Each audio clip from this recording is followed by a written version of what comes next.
আসসালামু আলাইকুম ওয়া রাহমাতুল্লাহি তাআলা ওয়া বারাকাতুহু।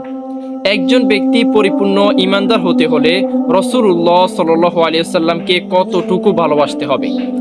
আন আনাস রাদিয়াল্লাহু তাআলা আনহু قال হযরত আনাস রাদিয়াল্লাহু তাআলা আনহু থেকে বর্ণিত, তিনি বলেন, قال রাসূলুল্লাহ সাল্লাল্লাহু আলাইহি ওয়াসাল্লাম, রাসূলুল্লাহ সাল্লাল্লাহু আলাইহি ওয়াসাল্লাম বলেছেন, লা ইউমিনু আহাদুকুম, তোমাদের মধ্যে কেউ পরিপূর্ণ ঈমানদার হতে পারবে না, হাত্তা আকুনা, যে পর্যন্ত না আমি হব, আহাব্বা ইলাইহি, তার নিকট অধিক প্রিয়, মিন ওয়ালিদিহি, তার পিতামাতা হতে, ওয়া ওয়ালিদিহি, তার সন্তান সন্ততি হতে, ওয়ান নাসি আজমাইন, এবং সকল মানুষ হতে অধিক ভালোবাসার পাত্র না হব।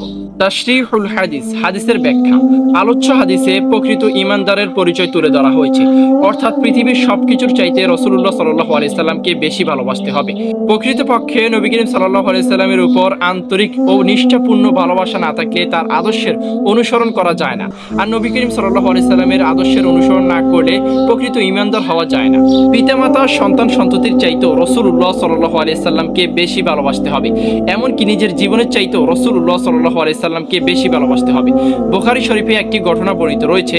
বিশিষ্ট সাহাবী হযরত ওমর ফারুক রাদিয়াল্লাহু তাআলা আনহু বলেন, হে আল্লাহর রাসূল সাল্লাল্লাহু আলাইহি সাল্লাম, আমি গোটা বিশ্বের সবকিছুর চাইতে আপনাকে বেশি ভালোবাসি, তবে আমার জীবনের চাইতে নয়। তখন রাসূলুল্লাহ সাল্লাল্লাহু আলাইহি সাল্লাম বললেন, না, তোমার জীবনের চাইতে আমাকে বেশি ভালোবাসতে হবে, তা না হলে তুমি প্রকৃত ঈমানদার হতে পারবে না। তখন হযরত ওমর ফারুক রাদিয়াল্লাহু তাআলা আনহু বলেন, এখন আমি আপনাকে আমার জীবনের চাইতে বেশি ভালোবাসি। তখন রাসূলুল্লাহ সাল্লাল্লাহু আলাইহি সাল্লাম বললেন, এখন তুমি পরিপূর্ণ ঈমানদার হয়েছো। তার মানে নিজের জীবনের চাইতে রাসূলুল্লাহ সাল্লাল্লাহু আলাইহি সাল্লামকে বেশি ভালোবাসতে হবে।